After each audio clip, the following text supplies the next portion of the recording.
short duration discussion. Notices have been received from the following members to raise a discussion.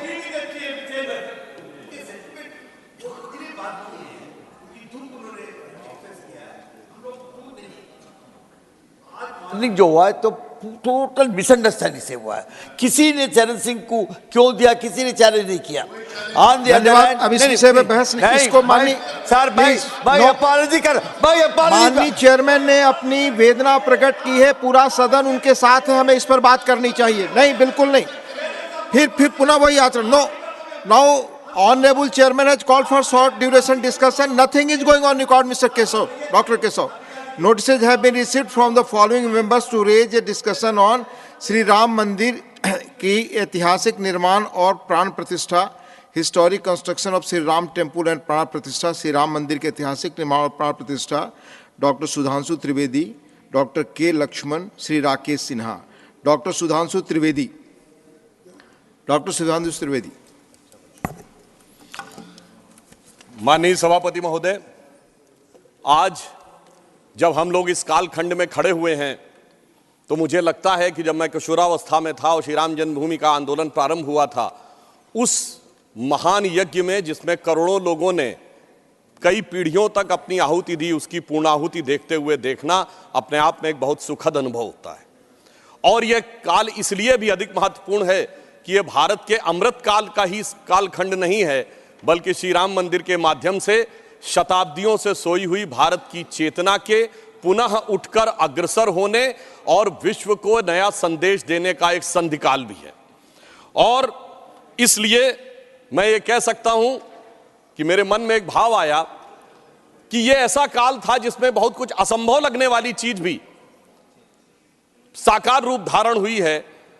तो मेरे मन में यह भाव आया कि मानो अक्षर सभी पलट गए भारत के भाल के, साकार हुआ स्वप्न हर बला को टाल के, नए क्षितिज उभर रहे हैं अमृत काल के और दिव्य दर्शन हो रहे हैं श्री राम लाल के। मान्यवर, भगवान राम उस भारत की स्व की अनुभूति है जो भारत के स्वतंत्रता के बाद निश्चित रूप से प्रकट होनी चाहिए थी, जो अनादिकाल से भारत में उत्तर से दक्षिण तक, उत्तर में यदि गुरु गोविंद सिंह जी ने गुरुमुखी में रामावतार लिखा तो दक्षिण में तमिल में कंबन ऋषि ने वही रामावतारम नाम से ही लिखा, तो बंगला में कृतिवास ने यदि लिखा तो हिंदी में तुलसीदास ने लिखा, तो उत्तर दक्षिण पूरब पश्चिम से सब तरफ भारत के प्राण को अनुप्राणित करने वाला यह तत्व था। इसीलिए महात्मा गांधी ने भी जिस समय स्वतंत्रता आंदोलन की शुरुआत की तो अपना राजनीतिक दर्शन रखा था राम राज्य, और प्रतिदिन का भजन रखा था रघुपति राघव राजा राम, अंतिम शब्द रखा था हे राम। परंतु हे राम, मैं ये कहना चाहूंगा, उन राम को भी प्राण प्रतिष्ठित करने में इतना संघर्ष करना पड़ा जो भारत के समाज से लेके आध्यात्म और मन तक विद्यमान थे, जिसे हम लोग उस आंदोलन के समय कहते थे कि ये तन प्रभु राम का, मन प्रभु राम का, तो हर क्षण बोलिए जय श्री राम की, आस प्रभु राम की, श्वास प्रभु राम की, तो प्रति क्षण बोलिए जय श्री राम की। मगर आगे समस्या ये थी, तो हम कहते थे शासन चलाए चाहे सीने पर गोलियां, परवाह नहीं कीजिए शरीर और प्राण की, आए आपदाएं विपदाएं भले कितनी बनाएंगे हम मंदिर सौगंध श्री राम की। और आपदाओं विपदाओं को पार करते हुए वह सौगंध आज पूर्ण हुई। इसके लिए अनेकानेक लोगों ने बलिदान दिया, देवी दीन पांडे जी से लेके सरदार फकीर सिंह से लेके हजारों संतों से लेके कार सेवकों तक और कोठारी बंधुओं तक। परंतु मैं एक बात कहना चाहूंगा, मैं इस विषय पे कोट करना चाहता हूं। 2003 के नोबेल पुरस्कार विजेता वीएस नायपॉल ने एक किताब लिखी थी भारत के बारे में, इंडिया ए वुंडेड सिविलाइजेशन। उन्होंने कहा भारत एक विचित्र देश है जहां पर कि अपनी संस्कृति को आघात करने वाले विषय को पढ़ाया जाता है और आघात करने का प्रयास किया जाता है, इसीलिए उन्होंने वुंडेड सिविलाइजेशन वर्ड कहा। मैं इसलिए कह रहा हूं कि जो इतिहास में प्रत्यक्ष प्रमाण थे उनको भी झुटलाने का प्रयास हुआ। श्री राम जन्मभूमि केस के सिर्फ 2 उदाहरण बताना चाहता हूं। जब मुकदमा चला तो ये पूछा गया कि भाई पिछले उदाहरण दीजिए कोई शताब्दियों के, तो विपरीत पक्ष के पास कोई उदाहरण नहीं थे। हमने फॉरेन ट्रेवलर्स के उदाहरण कोट किए। विलियम फिंच नाम का ब्रिटिश ट्रेवलर आया 1610-20 के आसपास, उसने कहीं पर मस्जिद का उल्लेख नहीं किया, सिर्फ मंदिर का उल्लेख किया। फ्रेंच ट्रेवलर आया जोसेफ टिफेंथलर 1720 के आसपास, तो वो कहता वहां पर चबूतरा है जिसमें कि और एक पक्ष में वो मस्जिद की बात करता है और बताता है कि रामनवमी पे लाखों की भीड़ लगती है। परंतु उसके बावजूद एक मजेदार बात बताना चाहता हूं, जब से ब्रिटिश डॉक्यूमेंट आया तो जो पहली एफआईआर ऑफिशियली दर्ज हुई है नवंबर 1858 में, फैजाबाद के थानेदार को रिपोर्ट दी गई है कि 25 निहंग सिखों ने आकर कब्जा कर लिया है, यज्ञ हवन किया है और मस्जिद जन्म स्थान के सब तरफ राम राम लिख दिया। और जानते हो उस पे सभापति महोदय सिग्नेचर क्या है? मुतव्वली मस्जिद जन्म स्थान। अब बताइए, जन्म स्थान पहली एफआईआर में खुद मुतव्वली लिख रहा है और उसके बाद इस विषय को इतना बढ़ाया गया। और स्वतंत्रता के बाद मैं एक बात कहना चाहता हूं, 22-23 दिसंबर 1949 की रात को जब श्री राम लला प्रकट हुए, उसके बाद यह ध्यान देने योग्य बात है, यह समुदायों के बीच के संघर्ष का विषय नहीं था, यह भारत के स्वाभिमान का विषय था। 12 साल टाइटल सूट की मियाद होती है, 12 साल तक मुस्लिम पक्ष सुन्नी सेंट्रल वक्फ बोर्ड उसमें पैरोकार ही नहीं था। 1961 में, दिसंबर 1961 में जब 12 साल पूरे होने में 4 दिन रह गए थे, तब सेंट्रल सुन्नी वक्फ बोर्ड उसमें पैरोकार बना। क्यों?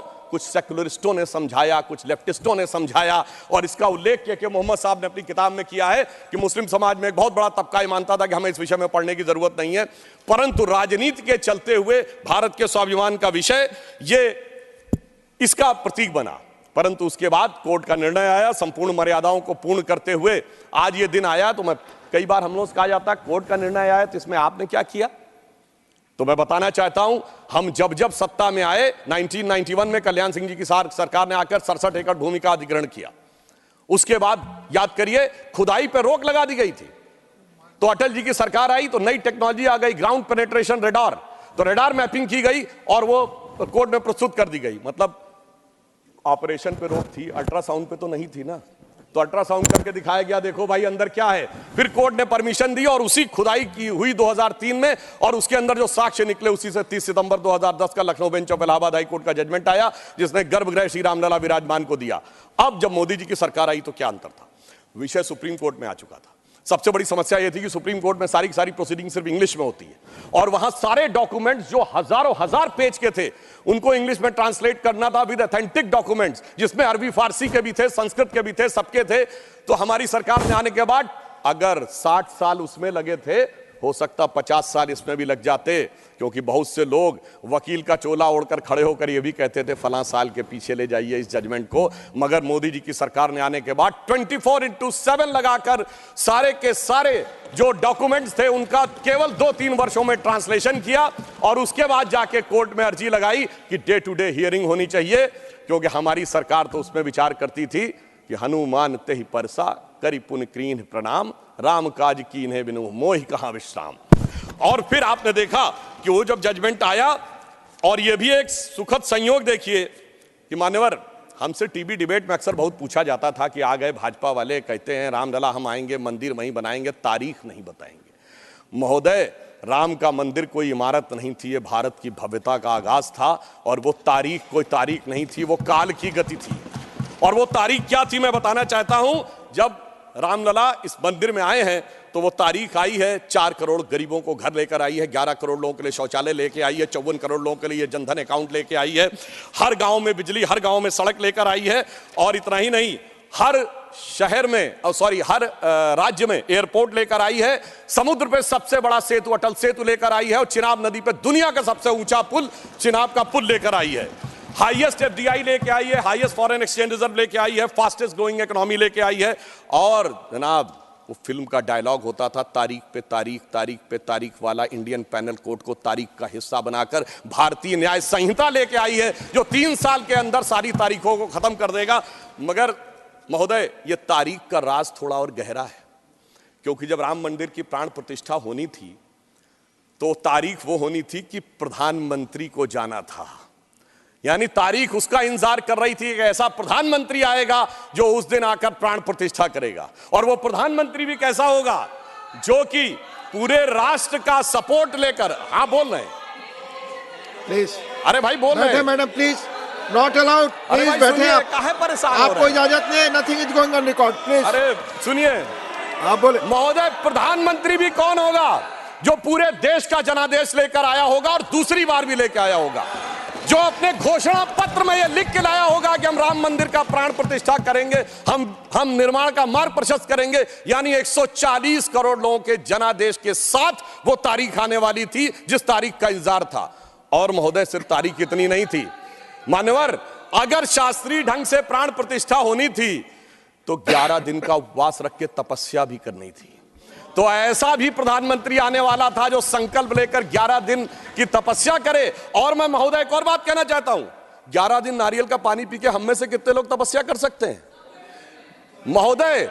वो जो हर नवरात्र ऐसे रहता हो उसी के तपस्या का वो अभ्यास होगा। और मैं बताना चाहता हूं, स्वामी गोविंद गिरी जी जो कोषाध्यक्ष हैं न्यास के, उन्होंने जब उपवास तोड़वाया तो उन्होंने कहा मैं तार्किक व्यक्ति हूं, मेरे मन में संदेह था। तो जब इनकी माता जी जीवित थी तो मैंने उनसे पूछा था, तो उन्होंने कहा 40 वर्षों से अभ्यास है ये उपवास रखने का, इसलिए 11 दिन शासकीय कार्य रखते हुए भी वो उपवास कर पाए। ऐसे व्यक्ति की प्रतीक्षा थी तारीख को।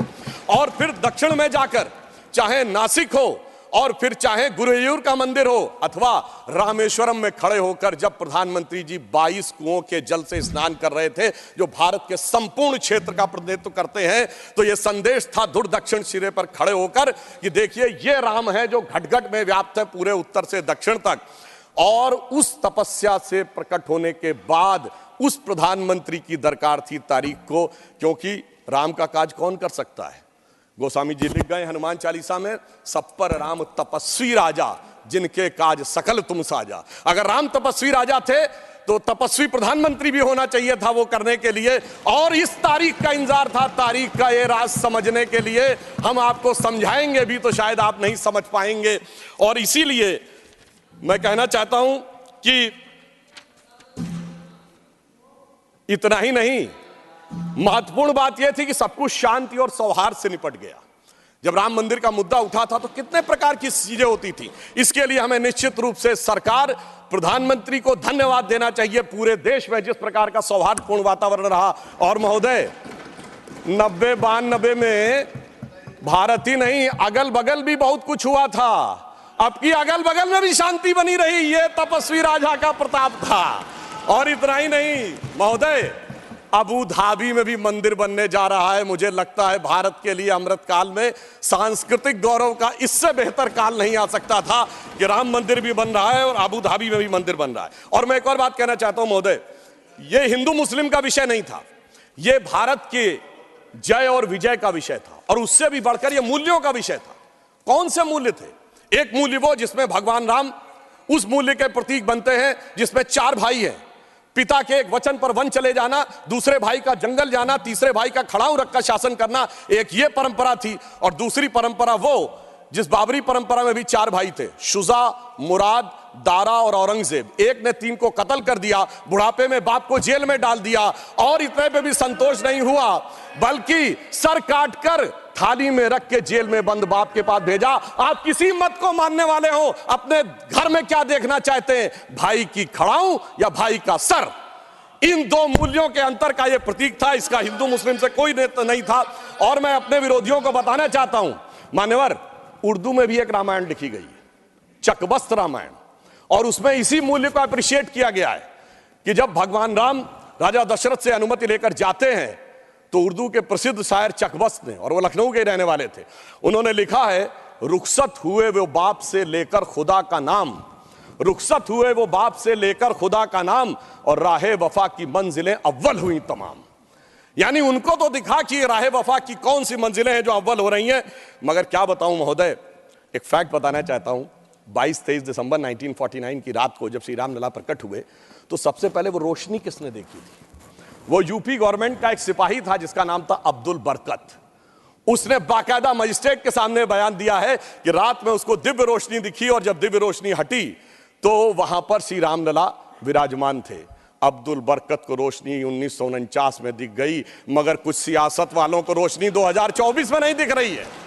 और मैं आपको बताना चाहता हूं, बाबरी पक्ष के पैरोकार थे इकबाल अंसारी, और यह उदारता देखिए कि सबको बुलाया गया, विरोध करने वालों को बुलाया गया, ट्रस्ट के द्वारा गोली चलाने वालों को बुलाया गया, और इकबाल अंसारी को ही बुलाया गया।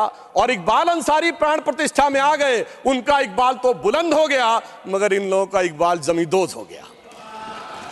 और मैं ये भी बताना चाहता हूं, उसका एक कारण है। ऑन द लाइटर नोट, इसको कोई पर्सनल ना ले महोदय, ये कहा जाता है कि हमारे यहां राम का तत्व या ईश्वर का तत्व कौन नहीं समझ पाता है? जो कामी, क्रोधी, लोभी, खलकामी हो। और राजनीति में वो नहीं समझ पाता जो सेकुलर और वामी हो। अब मैं ये बताना चाहता हूं महोदय कि जो लोग कहते हैं भगवान राम ने अपने जीवन में ये मंदिर किस चीज का प्रतीक है, कई लोग एक आध कोई शब्द लेकर बगैर पढ़े हुए, बगैर उस भाषा को जाने हुए अपनी बात कहने लगते हैं।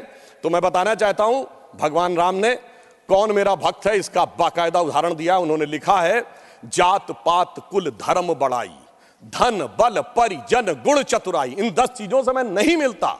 मैं कैसे मिलता हूं? भक्ति से मिलता हूं। ये सारी 10 चीजें हो किसी के पास और भक्ति ना हो, तो उन्होंने कहा भगतहीन नर मोहे ऐसे, जल बिन बारिध लागे जैसे। अर्थात अगर ये सब कुछ हो, जात पात कुल धर्म बड़ाई ये हो, भक्ति ना हो तो ऐसा जैसे बादल हो उसमें पानी ना हो। इसलिए भगवान ने इस बात का संदेश दिया। और मैं एक विषय और कहना चाहता हूं, जब राम मंदिर का निर्माण हो रहा था तो कहा जाता था साहब वैज्ञानिक प्रमाण दीजिए। मैं बस एक बिंदु विज्ञान का भी और बताना चाहता हूं। यह विशुद्ध विज्ञान है, क्योंकि अगर आपने रामचरितमानस के शुरुआती श्लोक पढ़े हो तो उसमें बहुत साफ लिखा, सीताराम गुणगाम पुण्य अरण्य विहारिण्यो वंदे विशुद्ध विज्ञानो कवीश्वरो कपीश्वरो। अर्थात विशुद्ध विज्ञान महर्षि वाल्मीकि ने लिखा। और विज्ञान क्या है? पूछा गया था कि भगवान हुए कब, ये तो बताइए, यहां हुए कि नहीं ये बताइए। अब आप ये बताइए कि आज हम समय कहते हैं, उनका एग्जैक्ट टाइम लिखा है। जैसे आज हम टाइम कह रहे हैं, दिल्ली में कुछ और है, लंदन में कुछ और है, तो एक जीएमटी ग्रीनिच मीन टाइम बताया गया। पर अगर आपसे पूछा जाए टाइम का एब्सोल्यूट मेजरिंग पैरामीटर क्या है, which is equally applicable on earth, moon, solar system and any point in the space, it is only the relative positions of planet। और भगवान राम का वो exact relative positions of planet जो Einstein का 4th dimension कहा जा सकता है, वो लिखा है कि मेष राशि में सूर्य था, मकर राशि में मंगल था, तुला राशि में शनि था, मीन राशि में शुक्र था। और जब नासा ने अपने प्लेनेटोरियम गोल्ड सॉफ्टवेयर में डाला तो 5114 बीसी की डेट निकल आई। इससे ज्यादा किसी को सबूत चाहिए? विज्ञान का वो सबूत मिला। और इतना ही नहीं, मैं बताना चाहता हूं, जिन लोगों ने अगर पढ़ी हो तो भगवान राम के जन्म के समय लिखा है कि चैत्र मास के समय शरद ऋतु थी। अंगद बताते हैं कि अश्विनी मास यानी आज के अक्टूबर के समय वसंत ऋतु थी। और इतना ही नहीं, कहा गया जब किष्किंधा से भगवान निकलते हैं तो धूमकेतु टकराया था मूल नक्षत्र से। और जब एस्ट्रोनॉमर्स ने इसकी गणना की तो वो ठीक डबल हो जाता है, 14,000 साल पीछे आता है। इसका मतलब प्रमाण देखने हैं तो प्रमाण जमीन के नीचे से भी निकले, शाही फरमानों से भी निकले और आसमान से भी निकले। समस्त मर्यादाओं को पूर्ण करते हुए हमारे ये इस विषय के ऊपर आए। और मैं एक बात और कह दूं, कभी कहा जाता था महर्षि वाल्मीकि ने तो रामायण भगवान राम के पैदा होने से पहले लिख दी थी, और कहा जाता है भविष्य में जाके लिख दी। कहा जाता है गप है, बकवास है, कैसे हो सकता है। महाभारत कहा जाता है वेद व्यास ने भूतकाल में जाके लिखी, वैशंपायन के समय। अरे ऐसा कैसे हो सकता है? मैं पूछना चाहता हूं, 1916 में आइंस्टीन की थ्योरी ऑफ रिलेटिविटी देने के बाद अब time travel forward, time travel backward बकवास है क्या?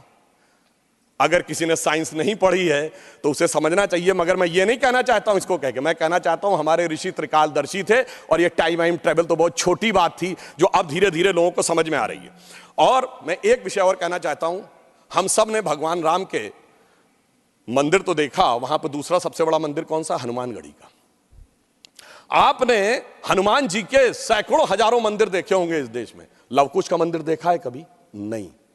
हमारे यहां पुत्र का महत्व नहीं है, शिष्य का महत्व है, भक्त का महत्व है।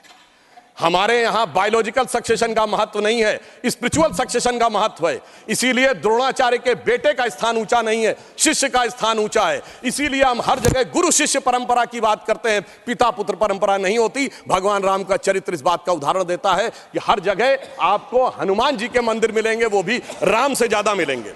और मैं अंत में यह कहना चाहता हूं महोदय, एक बार एक डिबेट में वो कहने लगे कि भाई you are talking about the Ram temple, how does Ram temple fits in the 21st century emerging India who aspires to become a technologically advanced and become the economic superpower with the youngest population, where does Ram Mandir fits in that? मैंने कहा सुनिए महोदय, हम 21वीं सदी में भारत को सिर्फ इकोनॉमिक, इंटेलेक्चुअल या मिलिट्री सुपर पावर नहीं बनाना चाहते, हम वर्ल्ड लीडर बनाना चाहते हैं।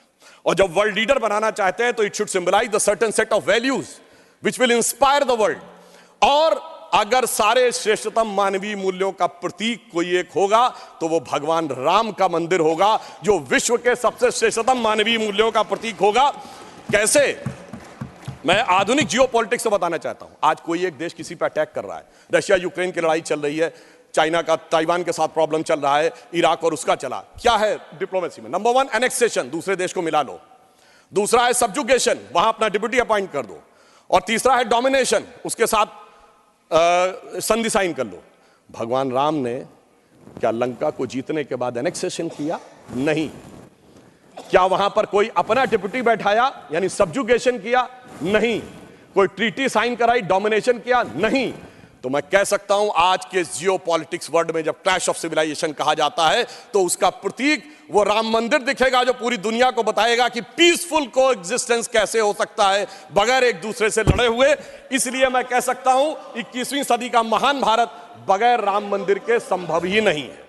और अंत में मैं सिर्फ ये कहना चाहता हूं, ये एक नया इतिहास बना है और ये हमारी सरकार और माननीय प्रधानमंत्री जी की उस दृढ़ इच्छा शक्ति का प्रतीक है जिसके लिए कहा जाता था अरे 370 कभी हटेगी नहीं, राम मंदिर कभी बन ही नहीं सकता। मगर ये वो लोग कहते हैं जो फूलों के हार पहनते हैं। हमारे प्रधानमंत्री जी अंगारों के हार पहनते हैं और जो अंगारों के हार पहनते हैं वो इतिहास को बदलने में निश्चित रूप से सफल होते हैं। इसलिए मैं अंत में ये कहना चाहता हूं, अपनी सरकार को बधाई देते हुए, श्री राम जन्मभूमि न्यास ट्रस्ट, हमने बहुत साफ कहा था हम मंदिर नहीं बनवा रहे, मंदिर न्यास बनवा रहा, हम सिर्फ मार्ग प्रशस्त कर रहे हैं। दूसरों ने कहा था कि हम वो बनवा रहे हैं। तो हम सिर्फ उनके लिए कहना चाहते हैं प्रधानमंत्री जी की तरफ से कि अंगार हार उनका जिनकी सुन हाँक समय रुक जाता है, अंगार हार उनका जिनकी सुन हाँक समय रुक जाता है, आदेश इधर कर देते हैं इतिहास उधर मुड़ जाता है। धन्यवाद। धन्यवाद।